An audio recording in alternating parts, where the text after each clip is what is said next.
ஓம் சாந்தி. December 17, 2023. அவ்யக்த பாப்தாதா மதுபன்.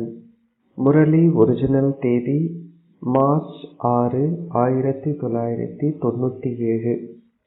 சிவ ஜெயந்திக்கான பரிசு: கடினமான உழைப்பை நிறுத்தி அன்பு ஊஞ்சலில் ஆடுங்கள். இன்று தந்தை சிவனே தனது சொந்த பிறந்த நாளை சகல திசைகளிலும் உள்ள குழந்தைகளுடன் கொண்டாட வந்துள்ளார். குழந்தைகளின் பாக்கியம் மிகவும் மகத்தானது. ஏனென்றால் தந்தை உங்களை சந்தித்து உங்களுடன் கொண்டாட வந்துள்ளார். அவர் எப்பொழுது வருவார், எந்த ரூபத்தில் வருவார் என உலகிலுள்ள மக்கள் தொடர்ந்தும் அழைக்கிறார்கள். இந்த முறையில் அவர்கள் தொடர்ந்து பாபாவை அழைக்கிறார்கள். ஆனால் தந்தையோ குழந்தைகளான உங்களுடன் அதை கொண்டாட வந்துள்ளார். உங்களின் கனவுகளிலேனும் இத்தகையதோர் தனித்துவமான காட்சியை பற்றி நீங்கள் நினைத்திருக்க மாட்டீர்கள். எவ்வாறாயினும் நீங்கள் அனைவரும் உங்களின் பௌதீக ரூபங்களில் அதை கொண்டாடுவதற்காக இங்கே ஓடோடி வந்துள்ளீர்கள்.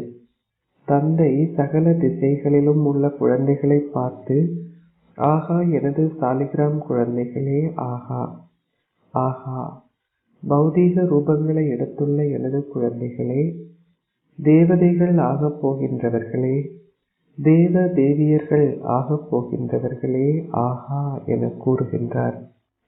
எனது ஞானம் நிறைந்த குழந்தைகளான உங்கள் அனைவருக்கும் எனது பக்த குழந்தைகளுக்கும் இடையே பெரியதோர் வேறுபாடு உள்ளது.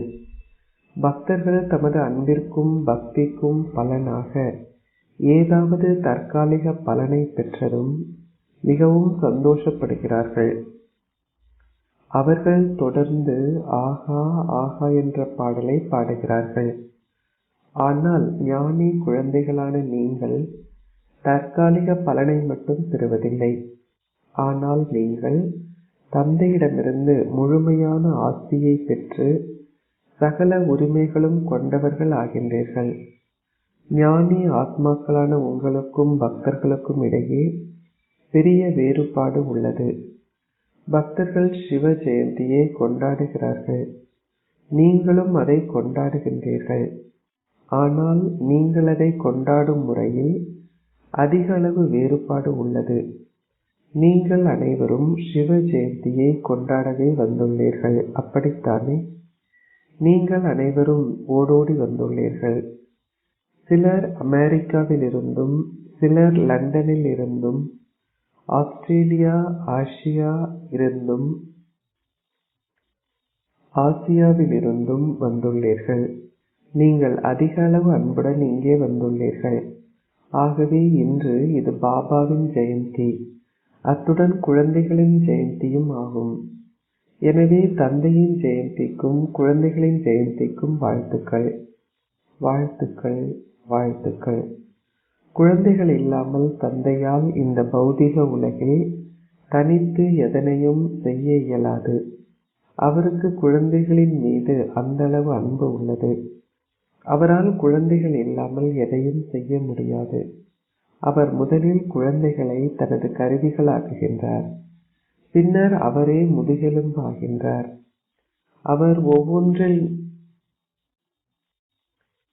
அவர் ஒன்றிணைந்திருக்கின்றார்.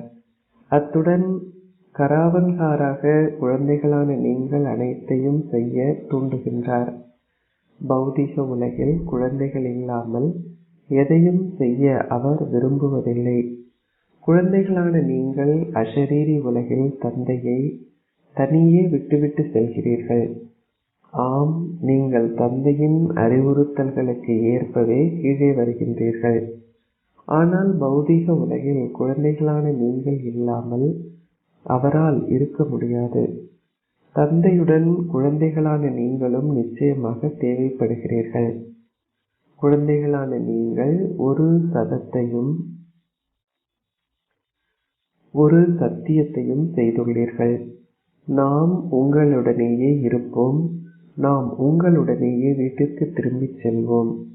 அது அஷரீரி உலகிற்கே ஆகும். குழந்தைகளான உங்கள் அனைவருக்கும் தந்தையின் பிறந்த நாளை கொண்டாடுவதில் அதிக அளவு ஊக்கமும் உற்சாகமும் இருப்பதை பாப்தாதா கண்டார். எனவே குழந்தைகளின் அன்பினால் பாபாவும் தானே இங்கு வந்து ஒரு பௌதிக சரீரத்தின் ஆதாரத்தை எடுத்துள்ளார். இதுவே ஆன்மீக அன்பு எனப்படுகிறது. குழந்தைகளான உங்களால் தந்தை இல்லாமல் இருக்க முடியாது. தந்தையாலும் குழந்தைகளான நீங்கள் இல்லாமல் இருக்க முடியாது. பாபாவிற்கு அதிக அளவு அன்பு உள்ளது. ஆனால் அவர் அதிகபட்சம் பற்றற்றவராகவும் இருக்கின்றார். இதனாலேயே அவரின் புகழானது அன்பானவரும் பற்றற்றவரும் என்பதாகும். குழந்தைகளான நீங்கள் குறிப்பாக இந்த தினத்திற்காக அதிக அளவு பரிசுகள், வாழ்த்து மடல்கள், உங்களின் இதயபூர்வமாக எதிர்பார்ப்புகளுடன் எழுதப்பட்ட கடிதங்களையும் கொண்டு வந்துள்ளீர்கள். சூட்சும வதனத்தில் இவை அனைத்தையும் காட்சியில் வைப்பதற்காக ஒரு அருங்காட்சியகம் செய்யப்பட்டுள்ளது.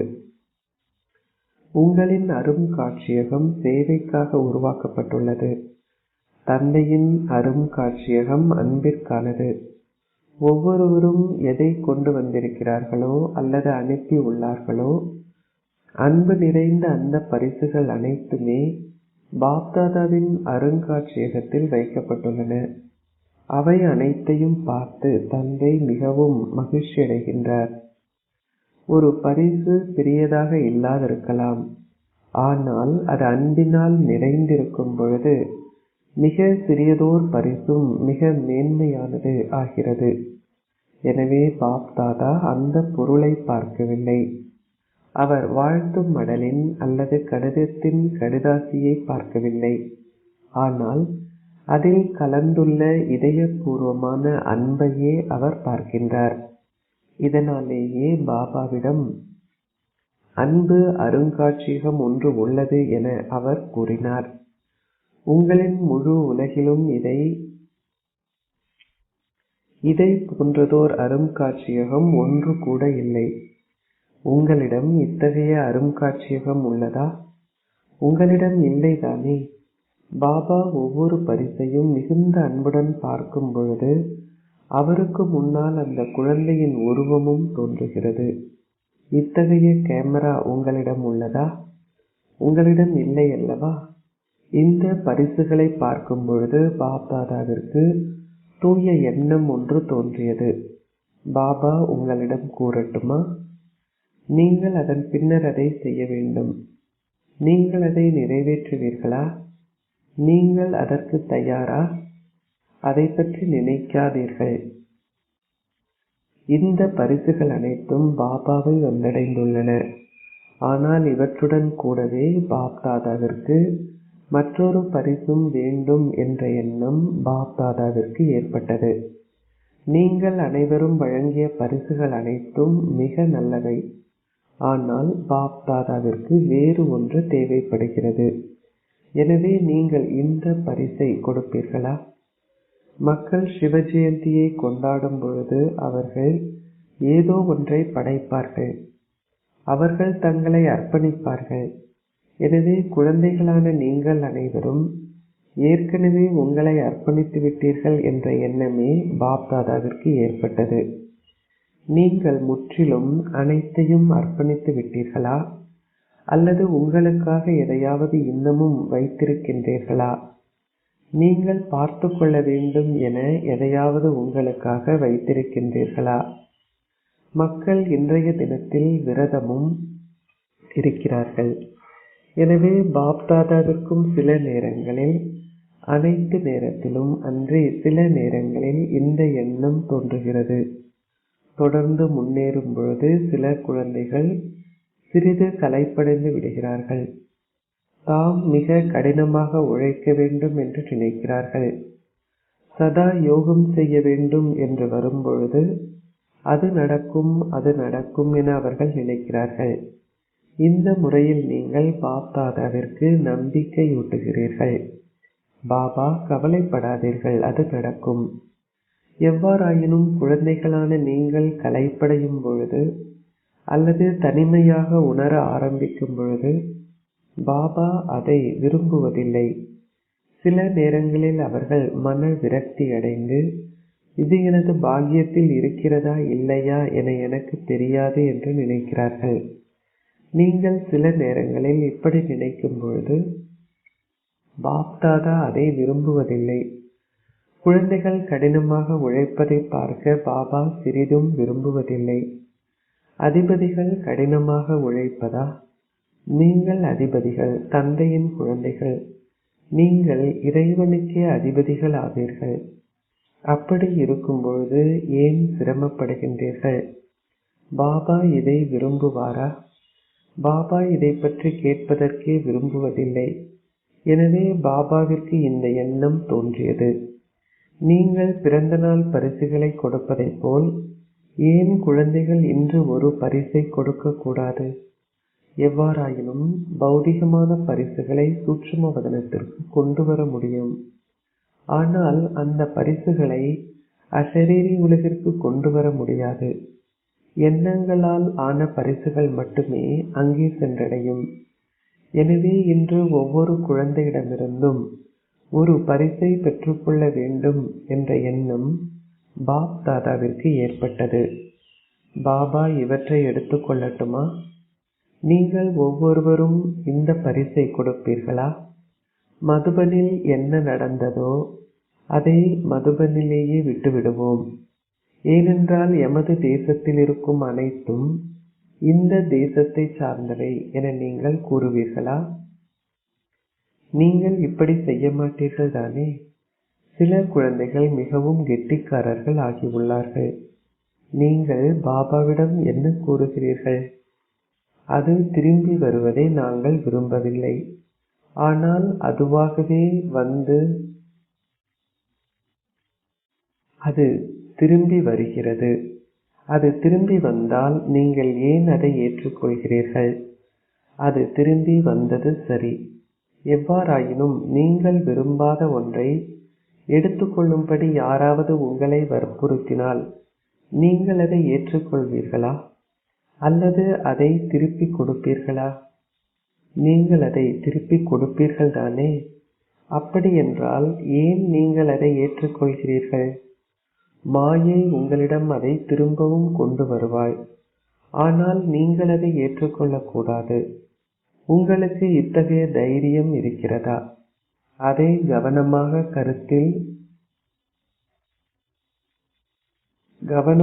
கருதி பின் பதிலளியுங்கள். அதன் பின்னர் நீங்கள் வீட்டிற்கு திரும்பிச் சென்ற பின்னர், பாபா, நான் என்ன செய்வது? இது நடக்க வேண்டும் என நான் விரும்பவில்லை.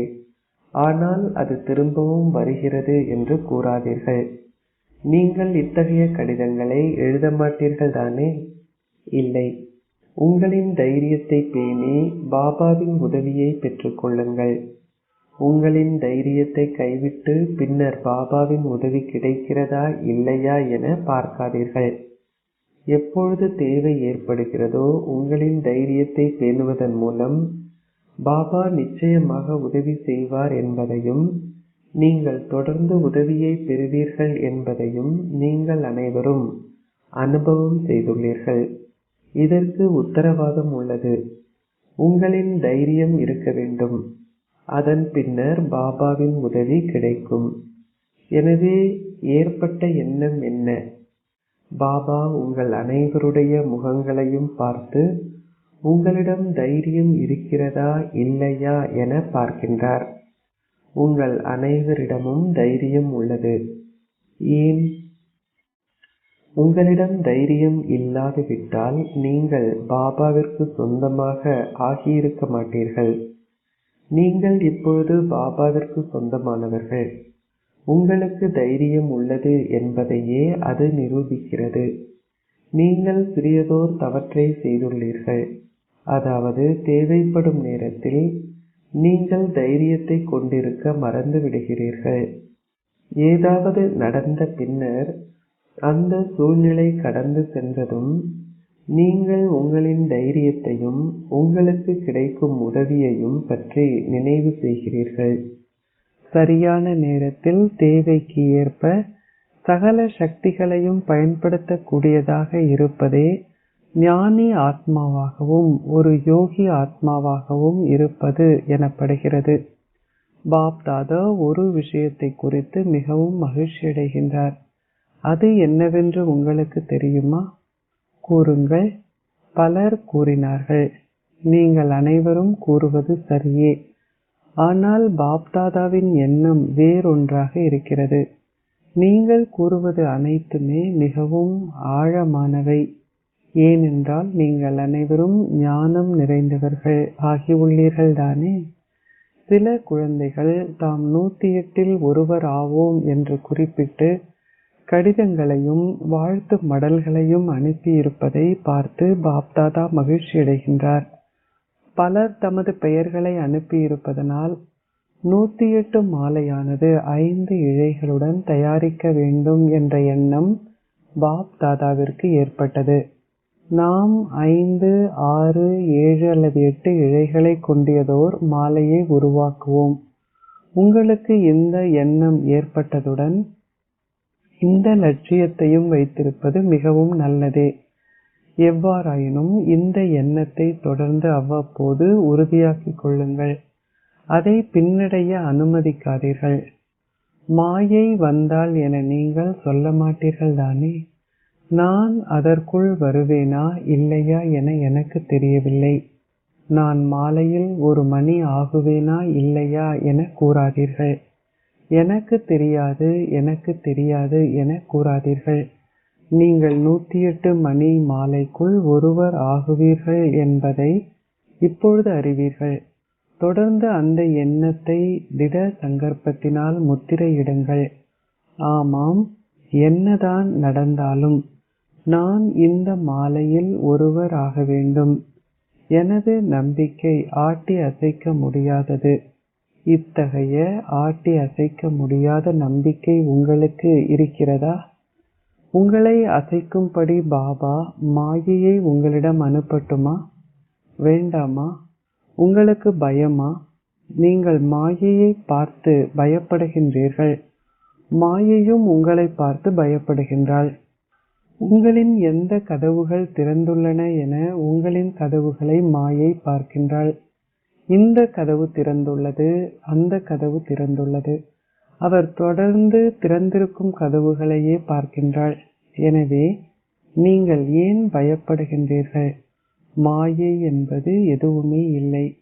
மாயை எதுவுமே இல்லை என நீங்கள் கூறினால் அது எதுவுமே இல்லாதது ஆகிவிடும். மாயையால் வர முடியாது, மாயையால் வர முடியாது என நீங்கள் கூறினால் அவளால் வர முடியாது. நான் என்ன செய்வது? இந்த முறையில் நீங்கள் மாயைக்கான கதவை திறந்து அவளை உள்ளே அழைக்கின்றீர்கள். பல குழந்தைகள் தாம் 108 ஒருவர் ஆகுவோம் என தந்தைக்கு சத்தியம் செய்திருப்பது நல்லதே. நீங்கள் இந்த சத்தியத்தை செய்திருக்கின்றீர்கள் தானே. இங்கே அமர்ந்திருப்பவர்களில் நீங்கள் 108ற்குள் பிரவேசிப்பீர்கள் என கூறியவர்கள் உங்களின் கைகளை உயர்த்துங்கள். உங்களின் கைகளை உயரே உயர்த்துங்கள். இந்த பயிற்சியை மிக நன்றாக செய்யுங்கள். மிகவும் நல்லது. வாழ்த்துக்கள். 108 எத்தனை பேர் வர முடியும்? நான் இதில் வருவது என்பது எப்படி சாத்தியமாகும் என்று நினைக்காதீர்கள். இந்த முறையில் சிந்திக்காதீர்கள். நீங்கள் கணக்கிட ஆரம்பிக்கின்றீர்கள். முதலில் தாதிகள் இதில் வருவார்கள், பின்னர் தீதிகள் இதில் வருவார்கள், அதன் பின்னர் தாதாக்களும் பின்னர் முன்னோடி குழுவை சார்ந்தவர்களும் வருவார்கள். எனது இலக்கம் இதில் வருமா இல்லையா என தெரியவில்லை. அப்படி இருக்குமாயின் அவர் 8 - 10 வரையிலான இழைகளை கொண்ட மாலையை உருவாக்குவார் என பாப் தாதா உங்களுக்கு கூறியுள்ளார். ஆகவே இதை பற்றி கவலைப்படாதீர்கள். மற்றவர்களை பார்க்காதீர்கள். நீங்கள் உங்களின் இலக்கத்தை பெறுவீர்கள். இதுவே தந்தையின் உத்தரவாதமாகும். இந்த முறையில் சந்திப்பதன் மூலம் அப்பால் செல்லாதீர்கள். சிந்திப்பதன் மூலம் அப்பால் செல்லாதீர்கள். மாலையில் நூல் இடையில் எங்கேயாவது வெறுமையாக இருக்க அனுமதிக்காதீர்கள். மத்தியில் உள்ள ஒரு மணி உடைந்து போய் அதை அகற்ற வேண்டி இருந்தால் அந்த மாலை நன்றாக இருக்காது. இதை செய்யாதீர்கள். எவ்வாறாயினும் நீங்கள் நிச்சயமாக மாலையில் வருவீர்கள் என பாபா உங்களுக்கு உத்தரவாதம் கொடுக்கின்றார். இன்று பாபா கொண்டாடவே வந்துள்ளார். அவர் முரளி கூற வரவில்லை. பாபா இன்று கொண்டாடவே வந்துள்ளார். வேறு யாரென்றாலும் மாலையில் ஒரு மணியாக விரும்பினால் அவ்வாறு செய்ய முடியும். உங்கள் அனைவரையும் 108 மணி மாலையில் வரும்படி வரவேற்கின்றேன். பக்தி மார்க்கத்தில் உள்ளவர்களே 108 மணி மாலையை உருவாக்கியுள்ளார்கள். பாப் தாதாவால் தான் விரும்பியபடி அதை அதிகரிக்க முடியும். ஆனால் அதற்காக பாபா நிச்சயமாக உங்களிடமிருந்து ஒரு பரிசை பெற்றுக்கொள்வார். அவர் இந்த பரிசில்லாமல் போக மாட்டார். அது சிறியதோர் பரிசாகும். அது பெரிய விஷயம் அல்ல. ஏனென்றால் பாபா குழந்தைகள் அனைவருடைய கடந்த 6 மாதங்களுக்கான அட்டவணைகளையும் பார்த்திருக்கின்றார். எனவே பாபா எதை கண்டார்? சில குழந்தைகள் சிறிதளவேனும் தளம்பினால் முற்றிலும் அசைக்க முடியாத நிலையில் இருந்து தளம்பல் அடைய ஆரம்பித்தால் அதற்கு 3 பிரதானமான காரணங்கள் உள்ளன. அந்த அதே 3 விஷயங்களும் உங்களின் முன்னால் வெவ்வேறு பிரச்சனைகள் அல்லது சூழ்நிலைகளின் வடிவில் வருகின்றன. அந்த 3 விஷயங்கள் எவை? தூய்மையற்ற அல்லது வீணான எதையும் பற்றி சிந்திப்பது, தூய்மையற்ற அல்லது வீணான எதை பற்றியும் பேசுவது, தூய்மையற்ற அல்லது வீணான எதையும் செய்வது. சிந்திப்பது, பேசுவது, செய்வது. இப்பொழுது அந்த அளவிற்கு பாவ செயல்கள் செய்யப்படுவதில்லை. அவை செய்யப்படுகின்றன. ஆனால் சிறிதளவே வீணான செயல்களை செய்யும் எண்ணிக்கை அதிக அளவில் காணப்படுகிறது. வீணானவற்றின் புயல்கள் உங்களை தளம்பலடைய செய்கின்றன. அவை முதலில் உங்களின் எண்ணங்களில் பிரவேசிக்கின்றன, பின்னர் உங்களின் வார்த்தைகளில் பிரவேசிக்கின்றன, பின்னர் உங்களின் செயல்களில் பிரவேசிக்கின்றன. பெரு பேற்றில் பார்க்கும் பொழுது உங்களில் சிலர் இதை உங்களின் வார்த்தைகளில் அல்லது செயல்களில் செய்யாமல் இருப்பதை பாபா கண்டார். ஆனால் நீங்கள் இந்த முறையில் அதிக அளவில் சிந்திக்கின்றீர்கள். இதில் அதிக அளவு நேரம் வீணாக்கப்படுகிறது. நீங்கள் சேமிக்க வேண்டிய நேரம் சிந்திப்பதில் கழிகிறது. எனவே இன்று அனைவரிடமிருந்தும் பாப் தாதா இந்த 3 பரிசுகளையும் கேட்கின்றார். சிந்திப்பது, பேசுவது, செய்வது. இவற்றை ஏற்கனவே கொடுத்து விட்டவர்கள் உங்கள் கைகளை உயர்த்துங்கள். உயர்த்திய கைகளை மிக தெளிவாக வீடியோ எடுங்கள். அனைத்து பக்கங்களிலிருந்தும் வீடியோ எடுங்கள். உங்களின் கைகளை உயர உயர்த்துங்கள். நீங்கள் போதிய அளவு அபியாசம் செய்வதில்லை. இதனாலேயே உங்களின் நிறை அதிகரிக்கிறது. அச்சா, அனைவரும் இந்த பரிசை கொடுத்து விட்டீர்களா? அதை மீண்டும் எடுத்துக்கொள்ளாதீர்கள். அது எனது வாயிலிருந்து மட்டுமே வெளிப்பட்டது. எனவே நான் என்ன செய்வது என கூறாதீர்கள். உங்களின் வாய்க்கு திட சங்கற்பமான எண்ணம் என்ற பொத்தானை போடுங்கள். உங்களிடம் திட சங்கற்பமான எண்ணங்கள் என்ற இந்த பட்டன் இருக்கிறது தானே? பாப் தாதாவிற்கு குழந்தைகளிடம் அதிக அளவு அன்பு உள்ளது. எனவே அன்பின் அடையாளம் என்னவென்றால், நீங்கள் யாரை நேசிக்கின்றீர்களோ அவர்கள் கஷ்டப்படுவதை உங்களால் பார்த்து கொண்டிருக்க முடியாது. அந்த நேரத்தில் பாப் தாதாவிற்கு தான் பௌதீக உலகிற்கு சென்று அந்த குழந்தைக்கு ஏதாவது சொல்ல வேண்டும் என்றொரு எண்ணம் தோன்றுகிறது. ஆனால் அவர் சூட்சும ரூபத்தில் அல்லது அஷரீரி ரூபத்தில் இருக்கின்றார். நீங்கள் அனைவரும் சதா அன்பென்னும் ஊஞ்சலில் தொடர்ந்து ஆடிக்கொண்டே இருக்க வேண்டும். அத்துடன் கஷ்டப்படுவதிலிருந்து தொலைவில் இருக்க வேண்டும். நீங்கள் தொடர்ந்து அன்பென்னும் ஊஞ்சலில் ஆடிக்கொண்டிருந்தால் கஷ்டப்படுவது அனைத்தும் முடிந்துவிடும். நான் கஷ்டப்படுவதை நிறுத்த வேண்டும், நான் இதை நிறுத்த வேண்டும் என தொடர்ந்து நினைத்து கொண்டிருக்காதீர்கள். இலகுவாக அன்பென்னும் ஊஞ்சலில் அமர்ந்திருங்கள். உங்களின் சிரமங்கள் அனைத்தும் இயல்பாகவே முடிவிற்கு வந்துவிடும். அதை நிறுத்த முயற்சி செய்யாதீர்கள். ஆனால் அதற்கு பதிலாக ஊஞ்சலில் அமர்வதற்கு முயற்சி செய்யுங்கள். ஊஞ்சலாடுங்கள். சிவ ஜெயந்தி என்றால் குழந்தைகள் கடினமாக உழைப்பதிலிருந்து விடுபட்டதன் ஜெயந்தி என்று அர்த்தம். அது சரிதானே? தந்தைக்கு குழந்தைகளின் மீது நம்பிக்கை உள்ளது. சில நேரங்களில் உங்களில் சிலர் பாபாவிடமிருந்து அப்பால் செல்கிறீர்கள். ஆனால் எப்படி நீங்கள் அப்பால் விலகி செல்கின்றீர்கள் என்பதை பாபாவாலும் புரிந்து கொள்ள முடியவில்லை. குடையின் கீழ் அமர்ந்திருங்கள்.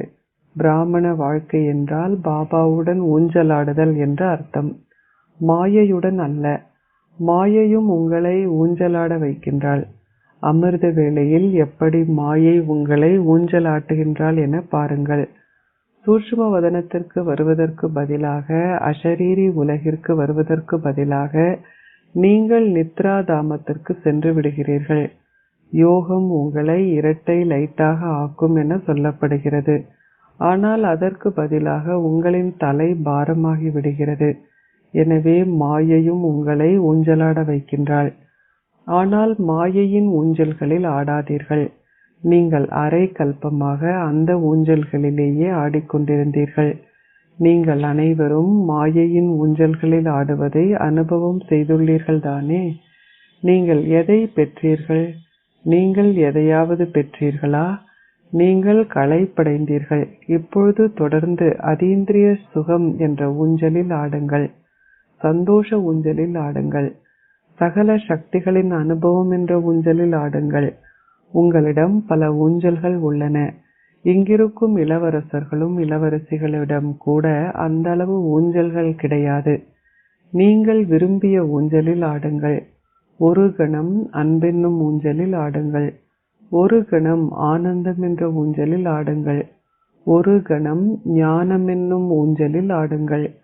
உங்களிடம் பல ஊஞ்சல்கள் உள்ளன, எண்ணற்றவை. எனவே ஊஞ்சல்களிலிருந்து கீழே இறங்காதீர்கள். பெற்றோர் எப்பொழுதுமே தமது அன்பிற்கினிய குழந்தைகளின் பாதங்கள் சேற்றில் வைப்பதை விரும்புவதில்லை. அவர்கள் குழந்தைகளின் பாதங்கள் ஒன்றில் தமது மடியில் இருக்க வேண்டும் என்றோ அல்லது ஊஞ்சலிலோ அல்லது கம்பளத்திலோ இருப்பதையே விரும்புவார்கள். குழந்தைகளின் பாதங்கள் சேற்றுக்குள் செல்லக்கூடாது என்றே அவர்கள் நினைப்பார்கள். அப்படித்தானே? எனவே நீங்கள் இத்தகைய அதி அன்பிற்கினிய குழந்தைகள். உங்களை விட அதிகமாக நேசிக்கப்படுபவர் யாராவது இருக்கிறார்களா? குழந்தைகளான நீங்கள் அதிகபட்சம் இறைவனினால் நேசிக்கப்படுகிறீர்கள். எனவே நீங்கள் ஷரீர உணர்வுடையவர்கள் ஆகினால் அது என்ன? ஷரீரங்கள் சேறு, அப்படித்தானே? ஒரு உடல் எத்தகையது என சொல்லப்படுகிறது? மண் மண்ணோடு கலந்துவிட்டது. எனவே இதுவும் மண்ணே ஆகும். ஆகவே உங்கள் பாதங்களை ஏன் மண்ணில் பதிக்கின்றீர்கள்? உங்களுக்கு அந்த மண் பிடித்திருக்கிறதா? சில குழந்தைகளுக்கு மண் அதிகம் பிடிக்கும். அதனால் அவர்கள் அதை உண்பார்கள். ஆனால் நீங்கள் அதை உண்ணக்கூடாது. உங்களின் பாதங்களையும் அதில் வைக்காதீர்கள். ஒரு எண்ணத்தை கொண்டிருப்பது என்றாலேயே அது உங்களின் பாதத்தை பதித்தல் என்ற அர்த்தமாகும். உங்களின் எண்ணங்களிலேனும் எந்தவிதமான ஷரீர உணர்வும் உங்களுக்கு இருக்கக்கூடாது. அதை பற்றி சிந்தித்து பாருங்கள். நீங்கள் எத்தனை அதி அன்பிற்கினியவர் என பாருங்கள். யாருக்கு நீங்கள் அதி அன்பிற்கினியவர்கள்? சத்யுகத்தில் கூட யாருமே இறைவனால் நேசிக்கப்படுபவர்கள் இருக்க மாட்டார்கள். நீங்கள் தேவ ஆத்மாக்களால் நேசிக்கப்படுவீர்கள். எவ்வாறாயினும் இந்த நேரத்தில் நீங்கள் இறைவனால் நேசிக்கப்படுகிறீர்கள்.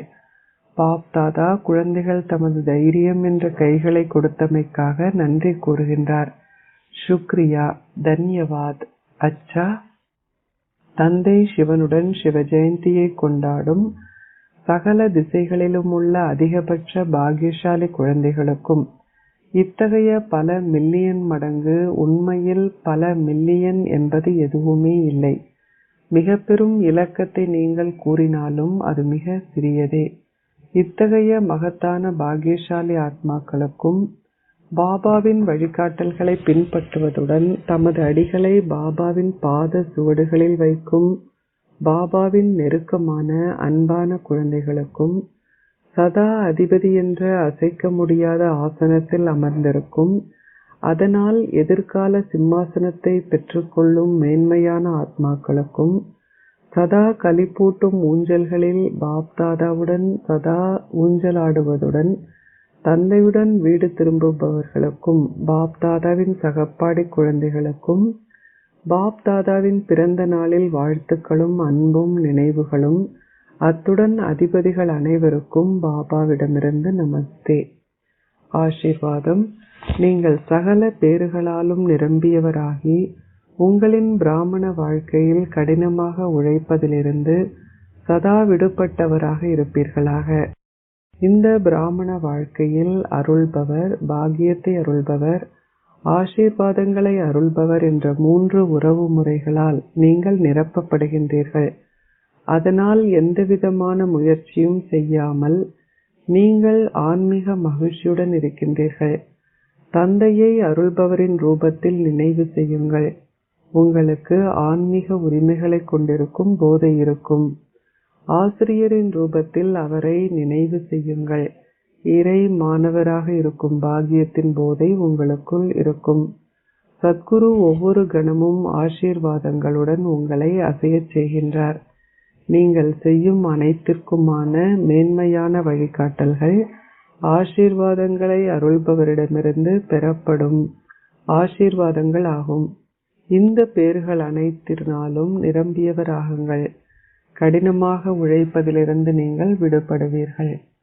ஸ்லோகம். லேசான தன்மையும் புத்தியில் சூட்சுமத்தன்மையும் மிக அழகான ஆளுமையை உருவாக்குகிறது. ஓம் சாந்தி.